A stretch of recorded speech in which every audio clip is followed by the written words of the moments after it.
combattant à partir à lelo ngaman mamona sobolibo landanga na Rebecca bolandanga na Servadi News TV Servadi News TV Servadi News TV avec Rebecca Pukuta Servadi. Base de la République et Kotina Banda Konabino, Bandeko Balandaka RL Télévision, Topesi Bino Mbote Matondo Mingi, le Lengeni Nibopesi Biso confiance à travers cette émission Base de la République, Tongonios Toza, Nabanda Konabiso Ezali, Nabanda Konabino plutôt Ezali Kosa Biso P, et c'est Mingi, la façon dont Bozo Yamba Biso. Merci beaucoup. Tozali Bongo Biso mon côté, Tozali accompagné d'une grande équipe technique, Tomoni Bongo de Kwale Makuntima, de Komerve Golo. Tezali Madame Ote, te souhaitons déjà bonne guérison. Et puis Nandeko je reste Mazina au hasard en régie. Donc Tozali le Mona Bangonde te réaliser. Base de la République ya mokolo ya lelo mais tozape na invité au toko solana bango toko yeba makantina bango par rapport ya ba sujet d'actualité. Na moni bongo ndeko Alain Bika yo azali na ngambo la ngai ya gauche. Voilà, le lenge moko na ndeko Fiston ya nkolo pe tozaki na ye bomona ki bongo na émission ya Tongo matinale tosola ki na pe masolo ya mboka mingi mais na base de la République pas tant que moyimboka oyo azana besoin ya changement ya ba congolais bango mi balé basé na ngambo la ngai ya gauche na ngambo ya droite tozali na ndeko Mustafa Mwanza ye bongo toyebi azali pe moko ya ba cadre na kati ya plateforme base de la République ye pe bongo tokozwa makanisi na ye ya mokolo ya lelo elongo na ndeko Yannick Mwanza ye azali bongo ndeko na biso azali bongo étudiant na université de Kinshasa asengeli aye ko bimaloko la ko représenter le mot que je cherchais ko représenter ba étudiant na kati ya émission au base de la République na masolo oyo etali mboka. Merci bongo na équipe mon base de la République tout le monde a capé bongo docteur Gilles auto travail kanaya wana de Anita. Merci na binope beaucoup zo bango peut-être tout au long de cette semaine à travers cette émission. Sinon je dirais déjà bonjour na ba invité basé na ngana plateau ndeko Alain Bika Mbote maman Rebecca Mbote na balanio sur émission en base de la République qui au bazolanda biso.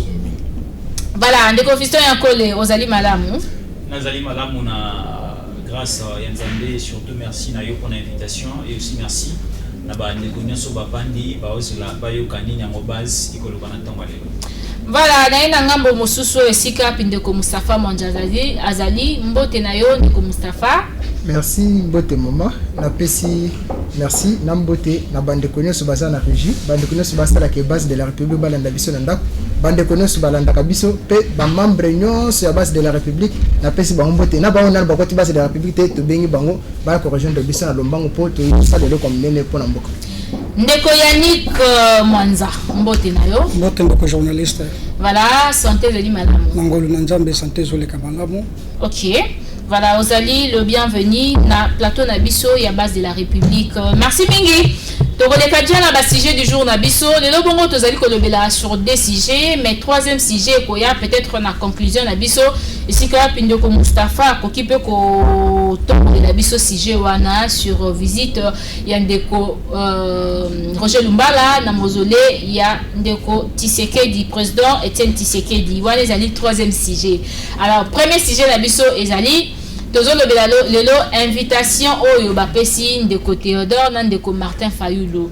Tomona ki bongo tisiko oyo actualité oyo ezali na buzz nde tolobaka na Kinshasa ezali likambo ya Martin Fayulu na ndeko Théodore na makambo nyonso balobaki face ya président de la République bazali ko soutenir destitution ya président de la République bazali ko soutenir lelo ba député tango ba ko siéger na rentrée parlementaire o ezali kala mingi te awa ba voter motion contre président de la République pour azala libela alongwa ponkonzi ya mboka mais bato ebele batali yango ba juger ndeko Martin Fayulu abungi nzela te tango balongoli ndeko Félix nani ya ko remplacer et kozala ndeko Tambo Mamba pa azali ndeko azali président ya Sénat actuel mais wana ezali ko chamboka na libulu to ezali ko tombola mboka tokosola yango na bandeko bazali awa ba vitaki bango na parquet tokoyebi te ezali kaka état de droit ezali nini tokosola tozo makanisi ya bandeko bazali awa. Deuxième sujet tokolobela insécurité na Kinshasa. biso na base de la République objectif principal na biso ezali cause peuple oyo a voté ki ndeko Félix Tshisekedi peuple oyo lelo a voté ba député bazali na parlement lelo bazo vimba na air mususu bazo vimba na bazo vimbisa mapeka peuple wana azali na insécurité actuellement enlèvement et commis trop c'est trop. Je me rappelle encore hier j'ai lu un statut il y a un avocat et tout azali pe membre ya ba organisation ya ba citoyen ba biloko ba ONG za kebele bele ya ba ndeko ba défendre Kamboka ba droit de l'homme voilà balancer ba lobby les 5 samedi à bako marché référence ezali na gare centrale bako marché pour na likambo ya ba enlèvement ba lobby non au taxi jaune donc non au taxi jaune to éviter et kozala ndenge nini mais to kolobele yango na ba invité o bazali na ngana plateau. Je crois que na kofongola o ezali lisolo oyo avec ndeko Alain Bikai na pesa qui est déjà mbote mais to banda premier sujet na ndeko Alain yebisa biso makanisi na yo na likambo etali invitation au balancer et pas ya ndeko Fayulu na ndeko Théodore sur ba propos au babimisaki ba ndeko ba voter motion contre destitution un chef de l'État a balancer bango invitation pona yo ezali ebandeli état de droit est-ce que sengeli penza ba traiter bango bongo ba bengisa bango ba yoka bango de près to parquet a koki ko sala o nyonso alingi makati na ezali mpona yango. Merci beaucoup Maman Rebecca pour l'opportunité pour pesi biso to ya ko participer na émission oyo pour to ba ko sangisa makanisi na biso na bandeko to na plateau pour to ba neni mboke ko tambola malamu. Nalikambo etali invitation aux Olobela au ba convoquer ndeko Martin Fayulu na pasteur Théodore Ngoy na lokwa ba congolais nyoso na mona ki ngo pe na ba réseaux sociaux mais na kotala document ngo avant to bande émission natali que date ezate na nini est-ce que eza vrai to eza faux document parce que les pe na ba réseaux sociaux et comment moi passe. Il y a des gens qui se donnent aussi le vilain plaisir pour faire nanda pour na yazu salé le bongo à bois qui pour créer ka baisse na population. Mais à bois qui to moni ba presse belé et le belé yango ba presse en ligne belé. Donc quand je dis presse écrite en ligne hein, ba presse belé comme en ligne mais ba presse écrite belé ba le belé yango pour le comme na maboko ya ba journaliste ba publier ba le belé il faut pas vérifier hein. Oui, c'est ça aussi il faut vérifier mais ce qui est appelé vrai pour cause à la paix vrai. Mais c'est vrai na bike mboka na biso mibeko ezali ya mboka moko nyoso ezotambola bien siko na moni pe mabe na ngote soki ndeko Martin Fayulu ba bengi pour que c'est justifié par rapport ya ba propos na eto makamnini et à mabete fois kende c'est un citoyen congolais a kende mais faut ba respecter ba droit nyo sur défense nani a kende ko c'est bon. Mais sur le plan politique je trouve ça nazo mwatina nangote. Comment ça? Parce que batika bandeko baloba Félix aloba na yemo kwa sala lobaka et azoro pouvoir na l'une de ses interviews aloba ke nga ata batu bafinginga na nzambete topesa batu importance sonate parce que là on na bas de la République faut tomber sur la question population est-ce que population a d'accord na bandeko na démarche na té pour jamais na cité na yoki bato soutenir que oh Félix alongo non président Félix a na soutien à population mais to lukate to quoi bato ba quoi na piège ya bato ya bandeko na pour na ko bebisa image ya président de la République surtout sur le plan diplomatique qui est président démocratie côté na Congo liberté d'expression ezali mais liberté d'expression le bipé libertinage té bandeko na landa ke émission moko na chaîne moko de la place ndeko Théodore Ngoy na un grand juriste mais professeur Paul Chilumbai un cadre IDPS mais c'est que émission moko na monepe et l'autre na nango ezala gité que lelo bon fait parce que Théodore Ngoy de match les anini a sengi abiki a komeli congrès pour mettre le chef de l'État en accusation. Mais nous que la constitution na mboka na biso et pays congrès ngisa na te n'a pas déclenché action là et d'un procureur prêt à cour comment on appelle ça prêt à cour constitutionnelle il y a une mais cela n'empêche pas un Congolais même gars n'a pas saisi épée que nos président de la République a sali bonaboué, ton premier ministre a sali bonaboué. Mais est-ce qu'il y a des fois tard? Est-ce que Makambo n'a même mêlé? Est-ce que je là motouya a fongola action là? Soit tel que Makambo ne quoi l'embika lobby pour la mokonzambo que là tinate a Rolandela té. Mais na Rolanda ba jury c'est tout na landi. Na moni que démarche de Théodore et bénissez vous tout libanda parce que son attaque qui na que mission na mona le roi monsieur nani professeur Paul Chilugwa ba nota exercer droit constitutionnel. Parce que je vois que le lobby discours n'a changé, à lobby que hier souci n'est à la guité que bat des chefs de l'État.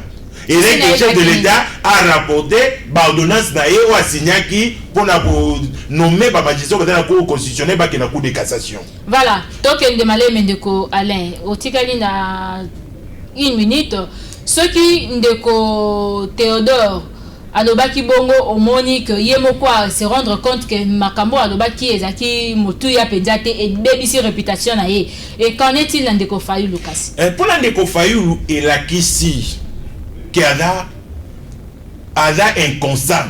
Inconscient. Mais inconscient. Inconscient c'est ça dans la démarche na ye.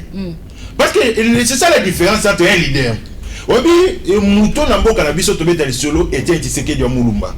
Et c'est qu'il y a gardé un combat dans ta boy va tout bakimi il y a un petit kala na baide na endinga zo tambo ndi commenter faire la France na mboka to landa ke biso tout aloba ke démarche na ya vérité des yeux à partir des gens passés mais ko landa diso bande comme ça la muka balobi ke après ba élection ndeko Moïse Katumbi asenga kae abenga population babima na nzela.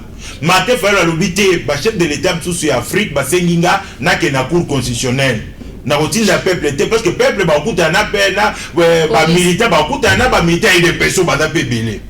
A éviter qui makambo ne salem. Mais lelo makambo ezobetama, masolo ezobetama. Ndé commenter faire le boni, si tu le sais pas nini. Abima nandeko Théodore, voilà. Tout baïbique à chanter il y a FCC. OK, merci. Le comment que de bima na place na est-ce que il peut retourner dans la carte à la muka à sangi ce qui peut bande quoi la muka pour pas solo là. OK. Parce que les noms ne comme si tu me coordonnateur à la muka. Il ne fallait pas sa position là. Il y a plus position là le roi coordonnateur le roi nani ton nani. Merci de Kwale na pesa kama ba minute moi ebele na dobi ceux qui to bandi pour pesa mutu abimisa makantina ye. Mais tant on a opé sur cette intervention, on peut permettre une appénance à la stricte, on a 30 secondes.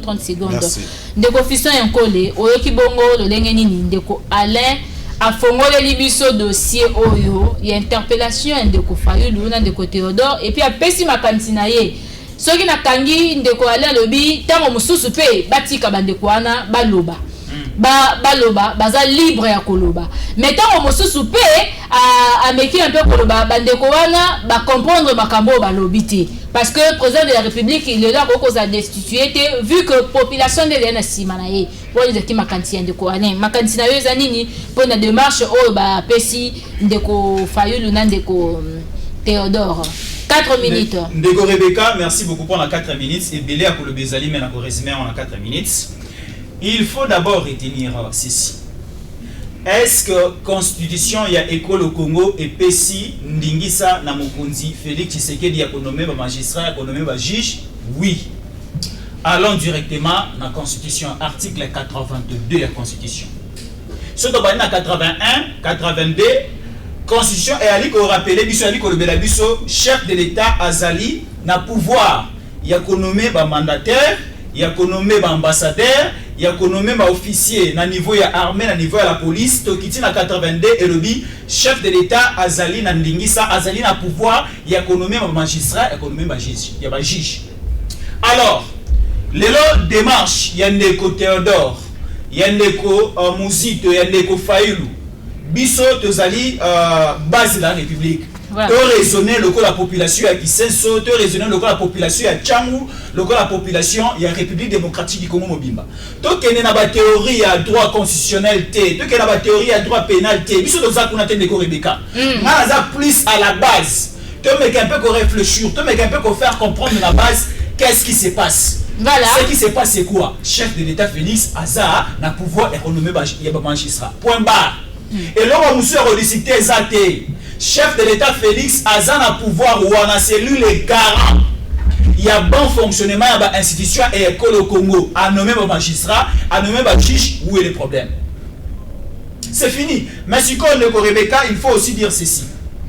Bandeko Oya Lamuka, Baloba qui m'a cassé avant les élections de Kabila Zakina président. Oh, bah, asali glissement. Mais bah, on peut pas glisser, non? Bah, glisser, ni. Na charte na bango, Bayokana après 3 mois, il faut coordonnateur, il y a Lamuka et Sika Akota. Nous savons qu'il y a Ndeko.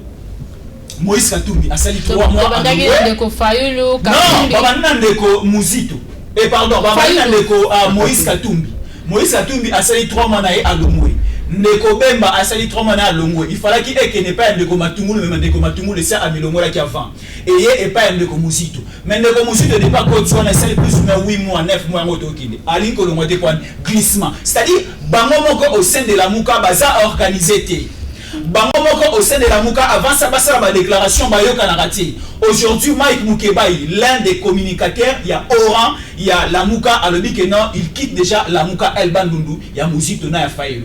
Et au lelo Ndeko Bemba Azad d'accord tenant Ndeko Faïlou. Ndeko Moïse Katumbi Azad d'accord tenant Ndeko Faïlou. Donc cela veut dire Ndeko Faïlou a commis a besoin à créer de l'actualité. Le corps a lien qui déjà moué FCC. Le corps a déjà commis qu'on invité non vient goûter na sauce. C'est-à-dire Ndeko Rebecca, il faut plus ça.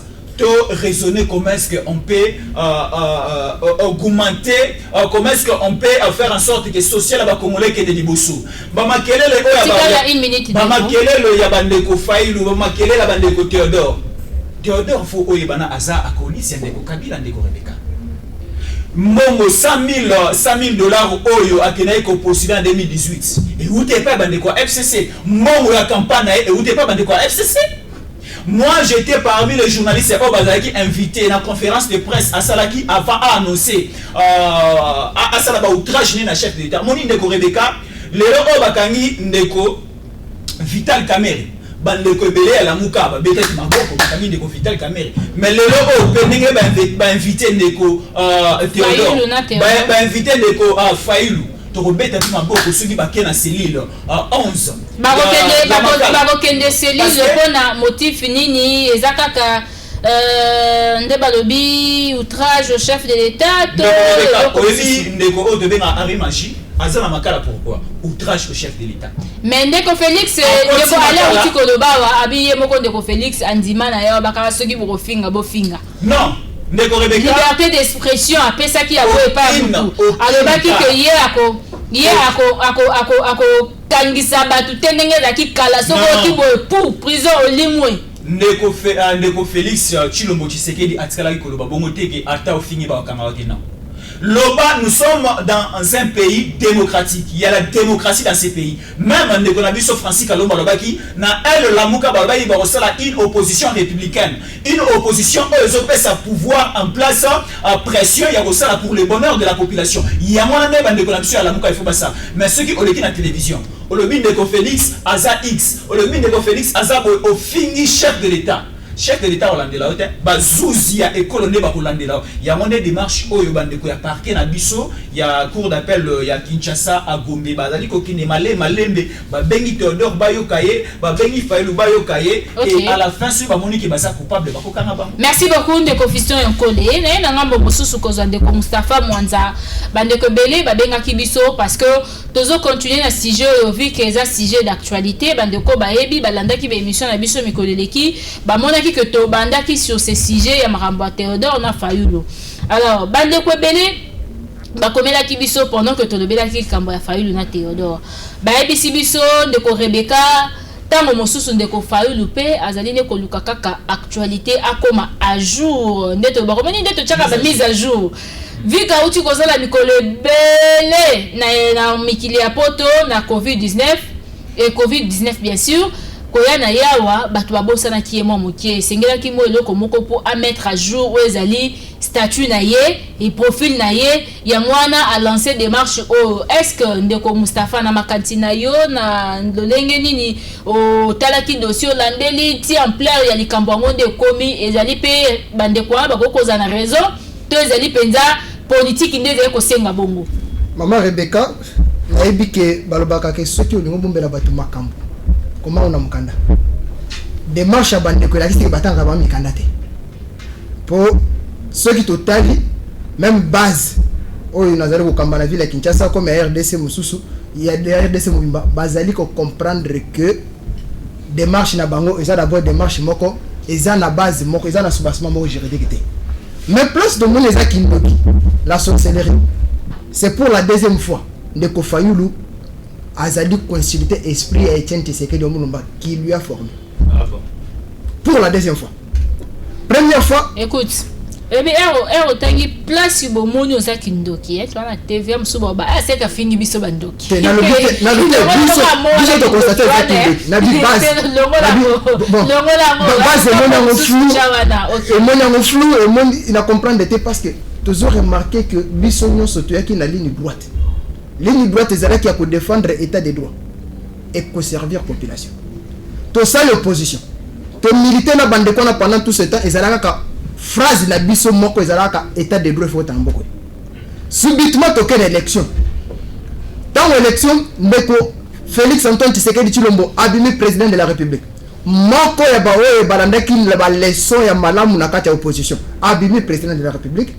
Tout n'a tout salué position ya Ndeko Katumbi qui a dit non. Le quoi Félix n'est président de la République, biso to kosa l'opposition républicaine pour asala auto kanaki na opposition. Biso base de la République te remarqué que depuis Mukunza Mboka Zawana ablongo na zelate na landi kutu na RFI bazo le bakeno Félix Tshisekedi est un président constitutionnaliste. Pour la ligne azali ko tambola le lenge constitutionnel bi biso to banda ko bunda to boya ki justice ya mukamate na nini le lo justice ya mukamate to tiango na poubelle. Tout s'impliquer dans la société là-bas.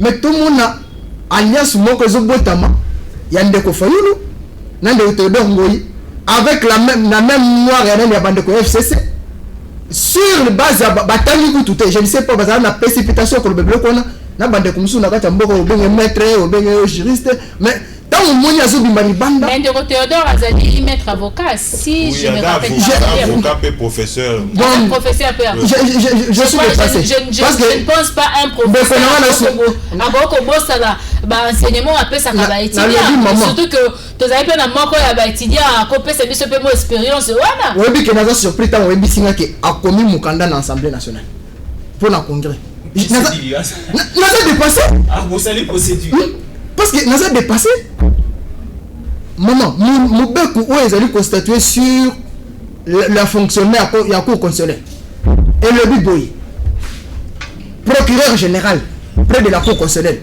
a s'en saisir na dossier peut-être de la clameur publique na ba acte président de la République ou bien Moutoko Komelaye abi président Saliboui il a sali enquête a trouvé que c'est normal a tenu la cour constitutionnelle les statuts et constaté que ba violé bien ba violé Ndeko baho sala te ne awe osenga mais ce qui a constaté que mais procédure continue bon mais tout le monde bande ko babini biso to lobaki to ko parachever bituma ya Etienne Tshisekedi tango Etienne Tshisekedi akufaki yango no moni na cadre na nde coordonnateur ya base de la République après la sortie a qui pardon à base parce que il s'est vu coupable azala sous se retrouver na kati ya base te ba activité à base avant ko participer sous te a le bin non a ben c'est base de la République a le bin na sengi bino pardon na zamutu na sala ki mabe boko reconduire ngai na yango activité wa lekaki ni kolelekea wana muzole a profiter ya ko kita suti na muzole ya Etienne Tshisekedi wende ko ebisa ye père na ye ko sengo pardon pour la ligne to komi na tango il faut to fédérer ba force de façon que Tobota Congo Sika Congo Tolingaki et pe toko kisama moto zora ko défendre la position. Pona yo bandeko mibale bazo trouble. Non bandeko na bazo jouer carte FCC. FCC jusque là monique très haut ndeko Félix Antoine Tshisekedi Tshilombo ça démarrer et ça très haut. Mais baza ba partenaire donna ko benga bango sont de bazo linga reçu ya Mukunza Mboka te. Baza ba partenaire bazali ko mukabilo ko nyonso ya ko tia ba piège partout so ba yaka ko lobika ah batindele mutu moko lokolo ba mesala ba espionnage batindele mutu moko atindike okende so yo peso omoni poza makanise mala mutu ba ko na libulu bon c'est une façon ya ko s'appelle de comprendre quoi azali ko espérer ko za la muka ba communicateur no sala muka ba membre nyonso ya Lamuka bango nyonso ba rejeter Ndeko Fayulu ba lobby démarche wana non eza entorse voilà tosengi na bande kwa justice lokola toyeki babengisie mais namonaki peut-être invitation ngo ndende koka lobaki na ebite suza solo suza lukuta soki za solo tosengi justice esala musala na ndenge sengeli baza bandeko besoin de congolais bako participer mais pour ça na biso zaki base de la république nous allons courir ya ko soutenir mokonzi mboka ana soutien total batu nyonso bakona makanisi nyonso ozali ko permettre te mokonzi mboka kene liboso to côté le mela bango to toza machine ya munene na barabara. OK, machine ya munene. Ndeko Yannick Mwanza ozali étudiant na faculté ya droit na université de Kinshasa. Présence na yo awa tozomona déjà ba professeur o ba pesa rabino cours tozomona pe bino moko ba élève o bo appliquer cours wana après vos études. Lelo bongo kotala machine politique ya mboka na biso. Est-ce que ba professeur na bino moi j'ai pas fait le droit ba professeur ba pesa rabino cours est-ce que bango moko ba tchaka en application mibeko to ba cours ba pesa kabino ce qui oui côté nini par rapport à dossier de côté on a Ndeko Fayulu ce qui peut non au ebisi biso par rapport à dossier Ndeko Fayulu na Théodore na lolenge pe ba bengsi bango na parquet. Merci beaucoup Ndeko journaliste et je sala moi passe na motema pour être na kati na dossier maître moko pazawana Théodore Ngoy aza juriste comme on a été côté le mela mokonzi na mboka biso toyebi bazuzi nyonso bazalaka nombre ce que tant que constitution dans l'article 229 parmi les 229 wana ils ont l'article où le pesi mokonzi na mboka président de la république ningisa ya ko nommer ba magistrat na ba institut na ba cour nyonso ba cour d'appel na ba cour de cassation na ba cour constitutionnelle mais likambo ya kokamwa Ndeko Martin Fayulu alinga ko sa population na distraction pona nini abandaki na makambo ya vérité des urnes abandi abundani ngo a trouvé solution ko itanena mikili na poto ayeli biso président de la république a violé constitution na lingina yeba article nini président violé constitution pour constitution na biso sengi président yende mutazo nomi wa magistrat ce qui toujours net cour constitutionnel est siégé par 9 membres. 9 membres normalement bazalaka nommé na président de la république yende mutazo ka ordonnance azo nommé bango mais lelo na kamwe esalingama passe na moto na moni na ba réseaux sociaux bande ko ba ko publier que Ndeko Martin Fayulu na ba journaux officiels que Ndeko Martin Fayulu lobi mo constitution a violé constitution yango na pesi le ngonya na parquet ndenge ba invité à qui débat au cahier parce que ça outrage na chef de l'état pour arrêter et là on peut liberté d'expression non et liberté d'expression toza je suis congolais j'ai le droit de parler bisika po dans mon IP na lobby nanga pour anin kaka bufo bo akize Ndeko Fayulu la salle outrage non liberté d'expression soit qui président de la république a respecté mon beko li konzité ya mboka et a eu ordonnance na ye pour na nommer ba souci na ba juridiction nyonso ce qui mo beko li konzité za la qui respecté na tango wana étant citoyen congolais Ndeko Martin Fayulu avec ça la liberté d'expression na ya ko s'exprimer aza libre. Maintenant, on la nomination de Salemaki. Nous avons un article moko. On a d'autres bien disposition. Il y a constitution. Mon côté ils ont violé, ils ont outrage. Parce que la démarche ça les ont engagé population.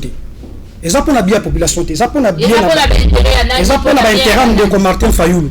Intérêt na yo ko se retrouver ndenge na démarche wana. Et ko se retrouver na ndenge nini. Ndeko Martin Fayulu to bien na za FCC. Avant comment on opposition.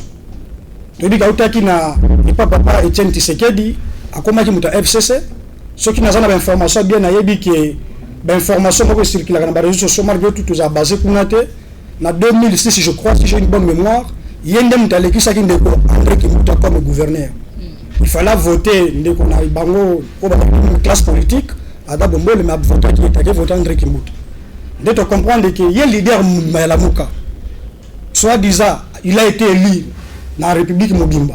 Tout le monde a joué rôle moko ya CC à Mabé. Azaneti pion moko ya FCC.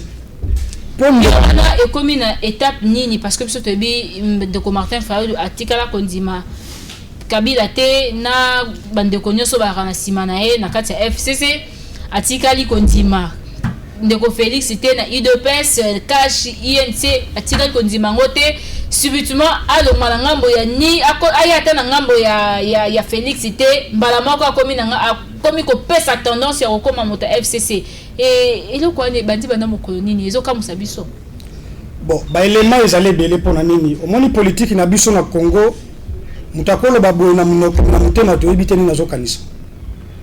Baelema ezali neti mutu bazana ye bazutilize même langage.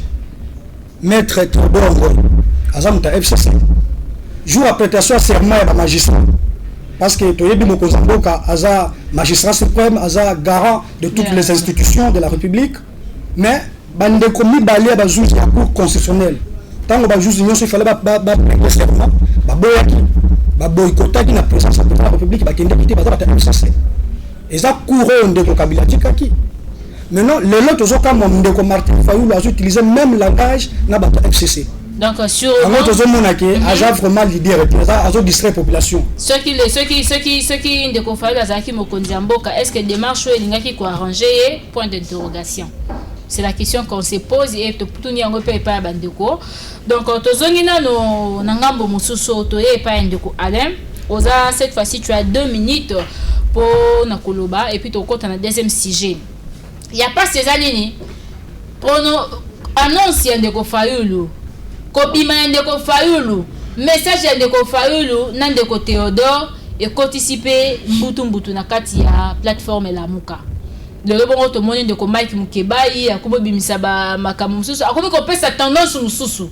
Alors est-ce que d'après eux pour te bi posa homme de terrain aux ali journalistes aux ali reporters aux ali moko ya bato pour fréquenter ka batwana est-ce que la muka ko zape na fi mulai si 2023 est-ce que la muka ko tenir peut ko bimisa sous candidat peut ba PC sous confiance. Maman Rebecca lelo nakoloba déjà pour ba leader ya la muka faut ba encourage ça peuple congolais que la muka et c'est kabona PC kufa pona ki ndeko nani azobake nani ndeko muzito asali wi mote ndeko Fayulu azoki atikeli ndeko muzito c'est comme ta coordonnateur na mito mais ça glissé pe mais na kotala ndeko Fayulu na azwate bon tilelo makamongo ezola la kabu de base au courage na kolanda ndeko Mike Mukeba na bien bandaka la tolanda ndeko Mike Mukeba ezaka un penseur libre. Ndeko Mike a déjà na vision na yeto a objectif moi la nana. Mais a moni démarche na te. O ekoloba na TV abimi afsobo moni ndeko na ekoloba na TV. Zati ka la muke ayo ki makam na TV la muke pana ya bani koloba te. Ndeko na luka ki ndeni ya kuta na Ndeko Fayulu ba solola. Pour me expliquer bango, il y a le roi d'un conseil spécial chargé à communication à la muka. Il fallait bakuta ba solo là à expliquer des marches les andeni quelle stratégie les andeni pour comprendre. Mais ba démarche nenyoso et abouti ça qui Ndeko Fayulu la tikata o ya maite.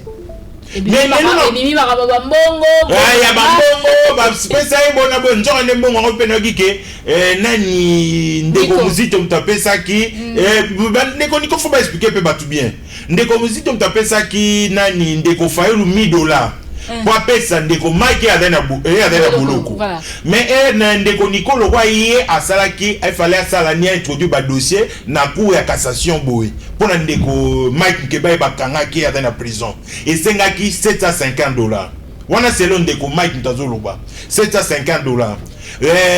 Ndeko Fayulu alobi ngana opesa $750. Abengisi pe mwasi ya Mike na bana ya bibango eloko ya mala pona ko saki morale bana na ya mama ezan akabeli bango pe sous $200. Ça fait combien? $950. Mais là si ma ndeko bandeko niko bazoloba ke ba pesa ba sepesa ki Mike mbongo belé ba sepesa ki ata la prison. Ndeko Mike abi pe ndeko Muzito benga ki atunie na $1000 na tina ozu atikala kozwate. Et que na ba démarche na. Alors ba pesa ki nani Ndeko Fayulu. Mais souvent parce que il manque a fait quelqu'un bi $50 na il y a bi ça qui 1000 mais 50 petits là Ndeko Fayulu faut justifier pe $50 il y a Mike Mukeba pe o azwaki mais au moins que lelo la muka visualiser qui plateforme électorale et dans la tina il y a exister le soutien mais ça peut pas le dernier moment là ba cash ba FCC mais bande quoi FCC ba longola yango ezaki sous plateforme électorale te comme qui plateforme politique bien quand on expliquer le moko otika na 1 minute on explique que ndeko Tshisekedi Félix Tshisekedi a silisi opposition substance dango mo opposition na Congo et ça na tina tene to ebeli ne bande ko abike moi mikolo leka na mikolo leka za kinne basalika bongo mbe batindio anereke na ndako lokoti bande ko babwoki bango na communication soki ya aneso ya wapi mais otuku tu ba inviter bango déjà il faut pas que c'est justifié mais pour nga nazo isa batuboyi au conclure batika on est à distraction on va distraire chef de l'état dans makambo belé ko salo est important pour la population.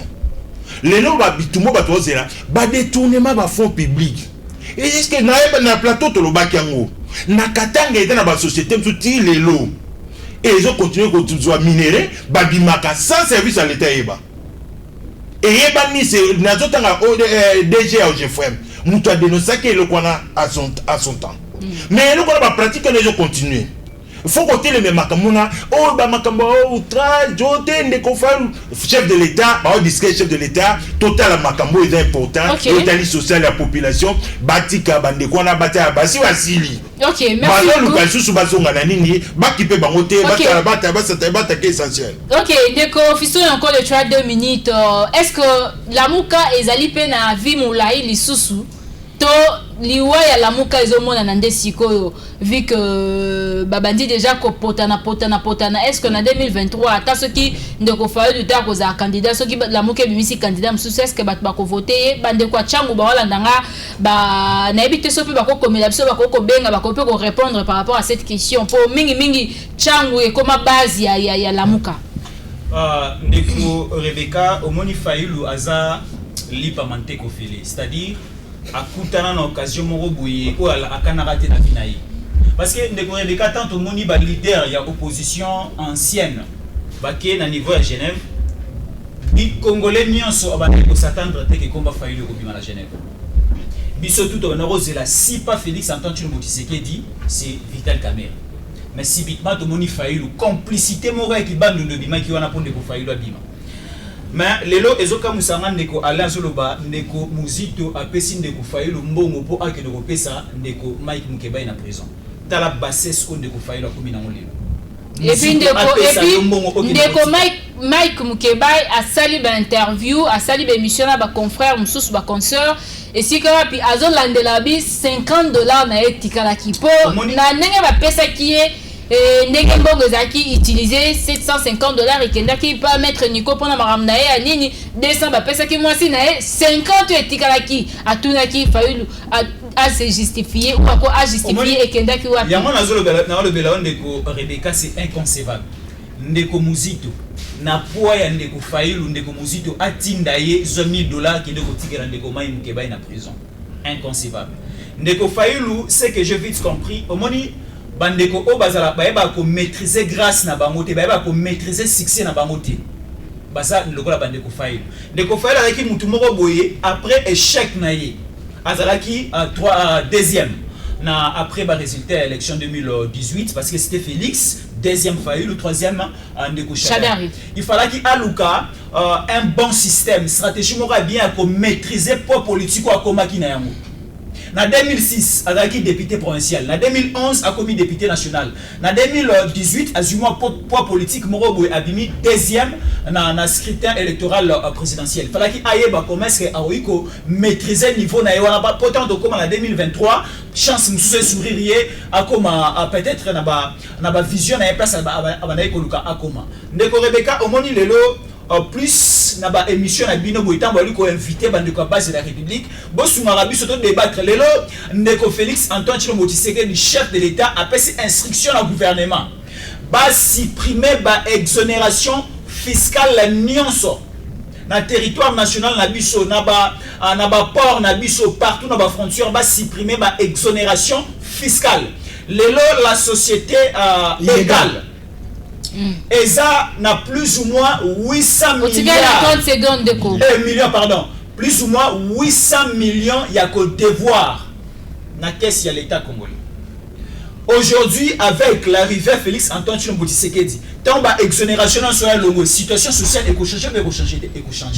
Lelo oyo, ba importateur nyonso, il y a des poissons surgelés, il y a des vivres surgelés. Namboka na biso bazoboya, bazoboya que le ministère na biso ya pêche et élevage ba comme na ba bateau ba na ko pêcher na ba niveau ya ba lac na biso les plus poissonnés d'Afrique. Pourquoi? Parce que ba yabi soki na ba lac na biso les plus poissonnés d'Afrique ba komi ko pêcher ba poisson ba ngolo ba bundu ba poisson so auto yebi et ko permettre bango les sociétés ba na ko importer libanda. À côté que la mission à la Katiamboka. Voilà. Et c'est pour cela le chef de l'État Félix Antoine Tshilombo Tshisekedi a bêti l'ICO finalement ça. Plus question des exonérations na Katiamboka la biso. Au outil ko somba libanda loso, au outil ko somba libanda ba vivre surgelé, foutant pas ko ya l'État nenge bande kono so ba foutaka. Plus question na bande kono biso société égale l'autre qui ezalaka ya ndeko yuma. Bon, égal, je crois que prochainement tu bandolo belape ba société oyo ba boma ba société à l'État pour et comme ba société privée et puis ba société privée ana ba kolo nango toye ba bango te ba latisa ba masque belé nga oka kutezaka ya mama Olive Lembe égal ndena yoka. Oui, la population congolaise est un moment Olive. Mais après publication, il y a 800 millions de dollars où il faut foutre à la caisse à l'État et puis il y a un déconabiso Albert Yuma. Donc on décore Rebecca, débat où il y a sur terrain au niveau de la base de la République, il y a bâti qu'à Félix Antoine Tshisekedi Tshilombo Fachi Béton, le chef de l'État, à ça la bonne développement social et école au Congo. Merci de profitons. Ndeko Rebecca na chité na moi 10 secondes de repé sangai, bandeko ebele ba ba signification ya Fachi. Ezali. Fachi elingi koloba F ya liboso eza frère. A o elandi ezali ami. T wana ezali tonton. S ezali F ezali tonton, A ezali ami, T ezali tonton pardon, S ezali sérieux, H ezali humble, I ezali incontournable. Donc c'est un chef de l'État incontournable pour l'épanouissement du social de la République démocratique du Congo, frère, ami, tonton, sérieux, humble et incontournable. Donc c'est un chef na opposition, na majorité, na FCC, na Lamouka, na Cash, il faut te accompagner pour te montrer l'émergence et développement la catégorie. Merci, 10 secondes na yo Siline Ndeko Moustapha Mwanza. Même question kaka. Lelo bandeko ya Lamouka bakoki ko espérer pe na 2023 bakoki pe ko longa lisusu ou encore ko gagner confiance ya ba Congolais na ba élection présidentielle. Maman ko la Moussa ça signifie que le chef de l'État aura échoué. Oh Mokonzamboka Félix Antoine Tshisekedi Tshilombo à s'inscrire dans la logique ya auto yokana kana opposition. Yende azosala. Alors il y a au moins une bande ko na bazoza en matière. Na celui kutu définition d'apprendre le rôle na plateau. Il y a frère, ami, tonton, sérieux. Vraiment, je suis fier de comprendre que Félix Tshisekedi a tout na papa en Zambie. C'est-à-dire, toi a été déjà dit, ndenge madame F. Bazali Arubaka yango, Félix Tshisekedi les je suis. Or, comme mes amis, la Katia, souffrance tout ça. Je crois que Félix Tshisekedi na Katia Linona. Mais problème dans son mesani, na mone bande kebe ba ko sotukate. Ngana dit que ndeko fayu. Base de la République. Tu dis qu'azala kané homme politique. Mazalaka très tenté na makamamo. Pour Makamongo, Tala na 2006 Makambo contre Ada Bombole. Et c'est là comme bon. C'est-à-dire une personne. On m'a dit que nous sommes c'est-à-dire il y a bloc on est construit c'était parce que Makamongo a relativement très tenté à c'est une de comment il sensible à faible côté de comment il Mukeba ya qui s'amote pour ezala encore bon $50 on a un peu problème té bon à qui s'amote. On est dans la canon bizarre dit on a tout ce message déjà. Nous invitons le chef de l'État à évacuer base de la République. Izana Semanae pour barricader battu tout au bazali ko bimisa makanisi ya mabi pour na ba freiner là wazu biso tozali ko soutenir rien Mokonzamboka lobaki to ko continuer na ba 80 milliards pendant 10 ans de gestion to moni ke moko batano la biso mongo ezate maman tant ba betika ka film bali bossé na makambo exonération mutu no so sutuki bata mona ba mituka ba société no so za na Congo yo so mona yo zo te ka tomate exonération ba pesa kana ba association bas ben pour nani ezoto nga biloko ezali na intérêt général à cause de la autre école l'état za na maokia ko école place on a te balibité il faut muto to sanel to fait c'est la même moi ba avantage pour peut-être rentrer à pétrole et il y a carburant, il y a ciment, l'État ça c'est pour favoriser asbel. Mais toujours mon toi t'es tomate, c'est exonération. Aujourd'hui campus, c'est exonération. Vraiment base de la République et Betty Maboko Makas et d'ici Mukuzamboka. Batounos va pas ça du copa. Il y a un incontournable n'est bâti va définir la définition là. Biso base de la République. Nous allons renforcer comme vraiment les vrais incontournables encore pour que à la fin de son mandat peuple se retrouver et directement les vrais incontournables. Base de la République et bon belé mandat 2023. Parce que l'union azanango biso nous tozana sima ndeko fayulu bande ko bazana justice. Pour la vraie justice. Voilà, base de la République, Bombéline de Félix, élection en 2023. Mandat en 2023-2028. Nandela y a élection si. Nandela y a élection. Pour Bisso Tozate, Bandeko yo, Tozo soutenir. Moi personnellement, je ne soutiens pas Bandeko. IDPS Msusoyo. Bakomiko engagé. Propos na bango personnel à la personne du président de la République en disant que Fachi a organisé l'élection Fachi 2023 toko kendango non tango ndeko Félix azaki bokondi azaki yango na constitution to respecter la constitution yépe a kosengela ko respecter constitution na 2023 a kende la procédure na normale bandeko bako voter a ko renouveler mandat na e ceux qui kaka a sepeli si ba congolais a sali pe posé ba congolais déjà base de la République na simana ya ko voter ndeko Yannick toke ko chiter premier sujet na biso poto kota déjà deuxième sujet aux en 2 minutes ya ko ebisa biso likambo etali la muka pona yo est-ce que le bongo bandeko o ba koti mbutu na kati ya la muka lobby pe ba congolais ba pesa bango sous opportunité to eza une façon ba comprendre que la muka eza na mbongo te balingi ba se racheter na bango esika mbongo ezali ndeka ba baka mbisa na place ma ezo chola balingi ba chola na ngambo ya FCC esika mbongo ezali to ndenge nini makanisi na ezali makanisi nango ezali ete ndeko Fayulu alakisi position na ye pour population pesa qui est elonga mingi ndenge apostila ki malgré tout azwaki te population une grande partie ba votaki mais makamazo ça na mikolo oyo zo kamisa biso pona nini azo ça la distraction pour le président de la République biso toza kuna na iniki université de Kinshasa to moni ndenge ba homme na biso ezalaki travailler combien de hommes plateau homme 10 pour les garçons homme Vatican pour les filles tout ba homme nyon sa basi esilaki OK resto central homme ça 50 nyon so an esilaki ba comme vers la faire ba travaux na bango mais homme 20 non 30 non ba toucher pas encore maintenant le président de la République azo ça la nyon so po ba étudier ba se retrouver bien pour la population pour la bien population mais bandeko bazo tiele mama baku na nzela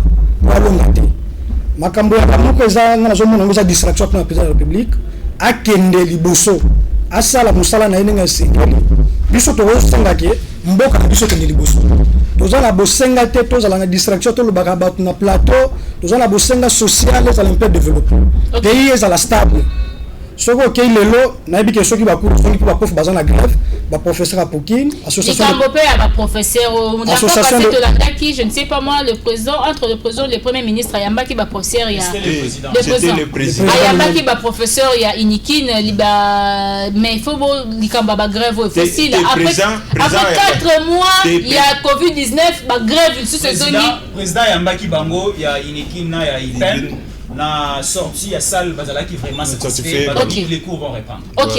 Donc c'est déjà une assurance. Ndeko si ça maloba na yo. Banangeza ete mo constamment somo na zana mo ba projet malamu pona mboka. Osoko ke lelo na loba mingi niki pona na zala kapuna eto bandaki kilasi kuno kokuta ba mur ba peinture ka oya kala ndeko bandeko ba belge batikela kibiso. Mais soko ke lelo kokuta ndenga bongisa sali réhabilitation ba homme komi kitoko ba condition kotangela kela c'est comme kitoko ça déjà moi impact na makambo ya projet social voilà bandeko wana ba Martin Fayulu bandeko wana au moins on a distraction pour la population voilà voilà la bosenga ya population et se retrouver voilà merci beaucoup ndeko Yannick tozo kende petit à petit na ko chiter mais to kosuki ça avec notre deuxième sujet ya likambo ya insécurité na ville ya Kinshasa système comme na Kinshasa mikolo yo bazo kipé lisusu te moi je savais à l'époque babandaki ko enlever batu par rapport ya mbongo bafile bamoni que Rebecca utaki na banque abimisi mbongo oza na mutuka te baolanda yo okokota na mutuka moko boye balandi yo bakotisi yo wana bakimi na babotolo ba téléphone mbongo babwaki yo quelque part badrogue yo babande pe ko enlever ba chauffeur ozaka na catch na yo bula ko memi batu bakotiela o soit batu bango bakoya ba solliciter yo o tolingi tozo express tokopesa yo $50 ke notika biso place boye boke place wana na nzela bamemi place moko baoluka mwa scale bavandisi yo quelque part okomela nini leta tozela mutu moko azoya foto ke naye bacourse batieli eloko mabe na masanga omeli okwei babwaki yo ale bazwi na mutuka bake nango mais lelo komi atoza no mwana kelasi atoza na o élève atoza étudiant atoza no chômeur baenleve yo mpo bayebi ke bakosala recours na famille na yo aobimisa mbongo mpo balibere yo système eza baenleve yo babengi mutu aza proche na yo mutu wana atindi bakoexige atinda $500 $100 na numero na yo mpo bayebi ke bakotika na telefone na yo baintimide yo opesi bacode na yo nyonso ya M-Pesa Tigo Cash bango bake babimisi mbongo wana ale bake quelque part babwaki yo et surtout c'est pénible pour le femme mpo bazobeta basi na bandenge moko baza kovioler bafemme bazosala n'importe quoi et pas ya basi alors biso base de la République tozali ko dénoncer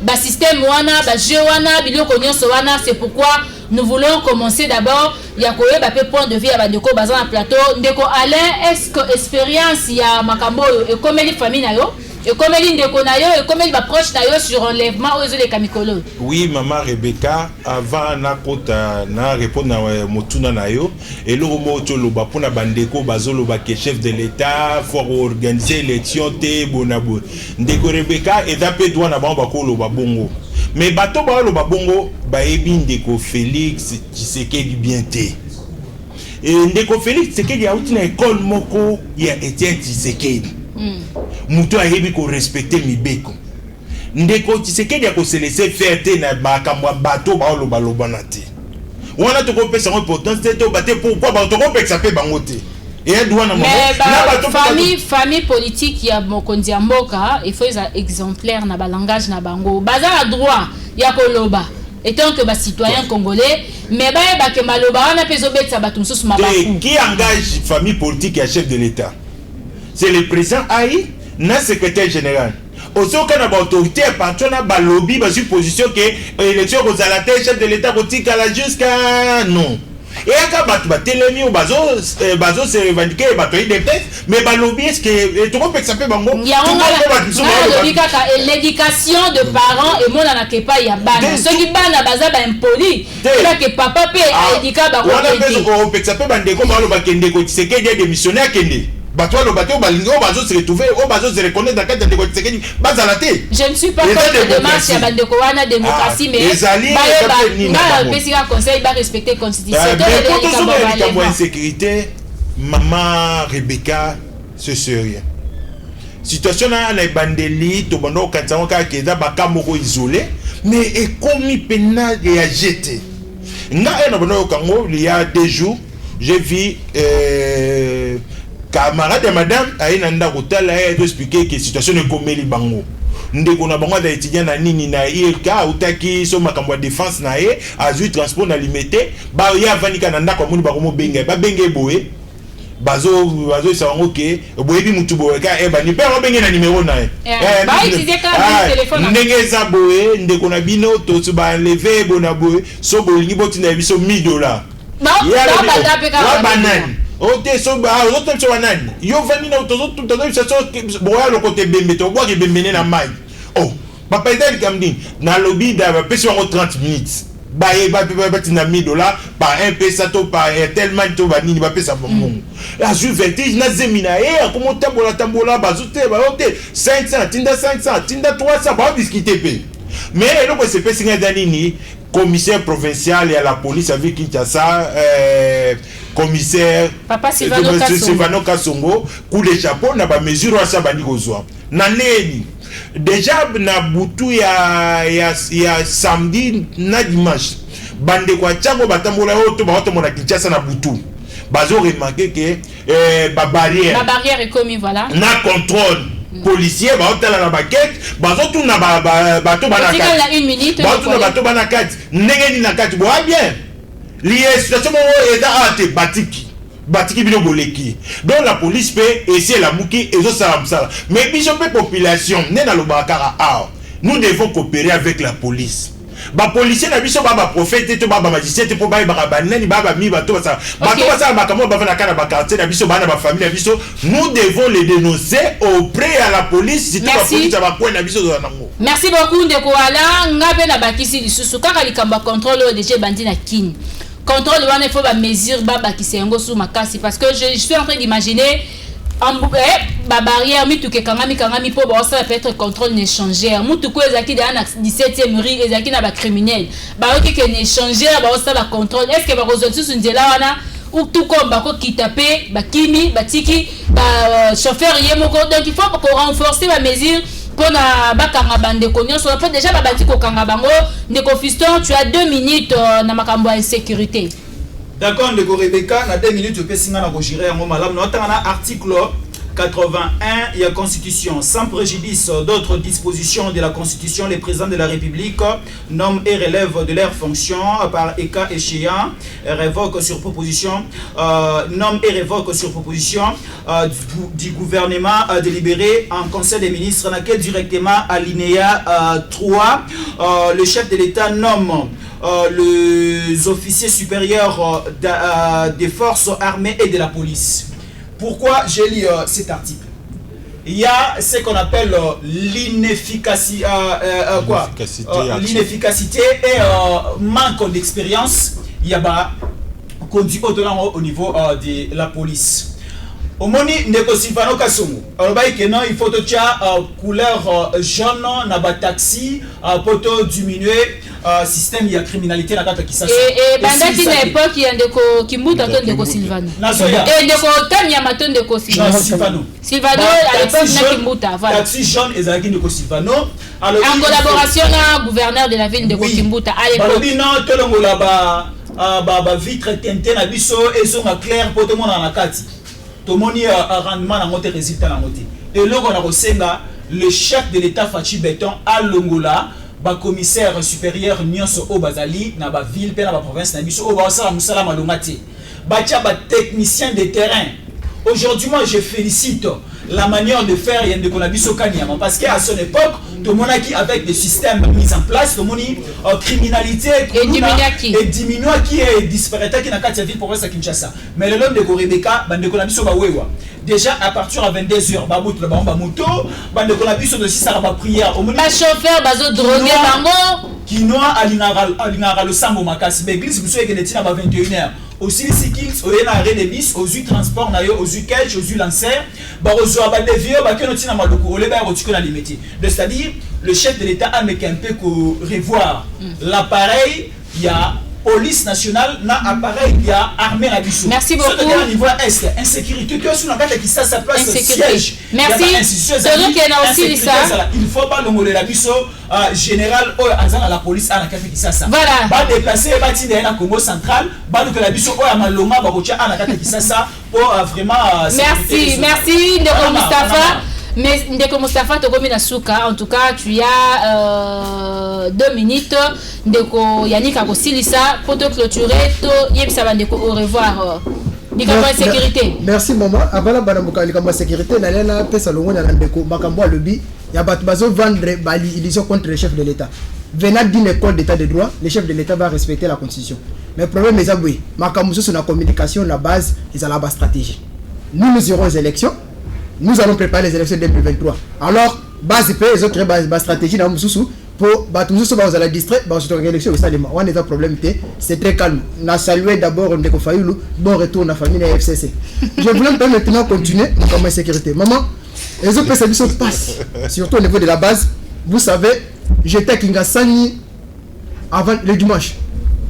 Babeni singato seulement quelque part dans mon bateau, banimbangu milengizo les cas, bapanzi kit.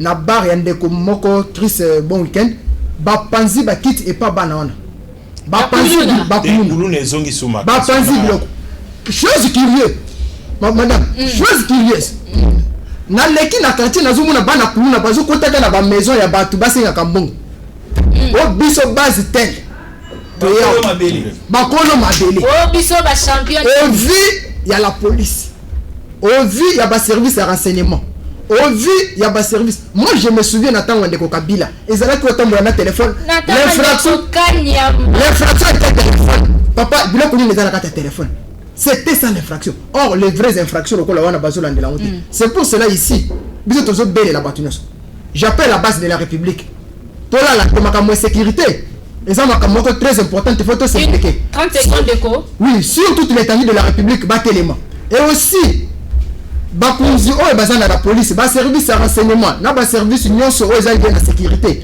ils doivent faire leur travail. J'invite le chef de l'État Félix Antoine Tshisekedi Tshilombo président de la République toyokana kana opposition to sala na ba compétent mettez à côté tous les incompétents oyo bazana ba makambu yako l'insécurité moi 10 secondes je crois que on continue à prendre une minute au sous qui samara en sécurité na promettre bandeko si j'ai yango to banda lobby ndeko Yannick une minute. Oui, par rapport à la sécurité na mboka na biso tozo senga kaka mokonzi na mboka Fati Beton atelema pona kozwa ba mesure nini population kozala protéger pour le lo comme na butu moyo tamboleza tozo manda ko ba air tardive ba kuluna ezongi makasi ndenge ba ndeko ba uti koloba na ba ne passé ndeko kanya masala musala monene soko zo tambola na ba quartier ba kuluna nyonso ba kima na intérieur mais le lo kuluna ezongi ba to bazo munda kuluna moi la police pas besoin d'intervenir. Voilà, merci beaucoup na bandeko bazaki nanga na plateau cette émission base de la République et là qui ensemble na bino na bandako avec ndeko Alain Bikai, ndeko Yannick Mwanza, ndeko Mustafa Mwanza, na ndeko Fiston Yonkole Tolobeli, likambo etali insécurité na invitation ndeko Martin Fayulu na ndeko Théodore Ngoyi. Ngala suki siboye.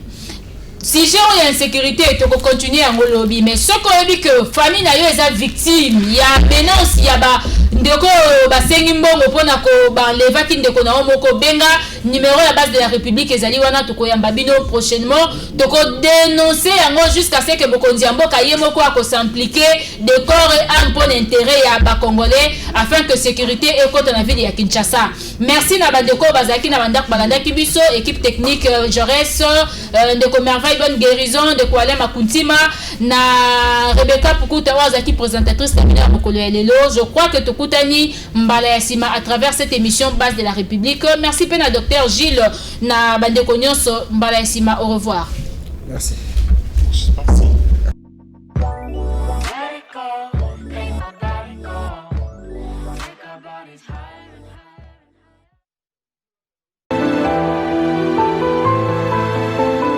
mingi ba combattant à partir à lelo nga man mamona soboli bolandanga na Rebecca bolandanga na Servadi News TV Servadi News TV Servadi News TV avec Rebecca Pukuta Servadi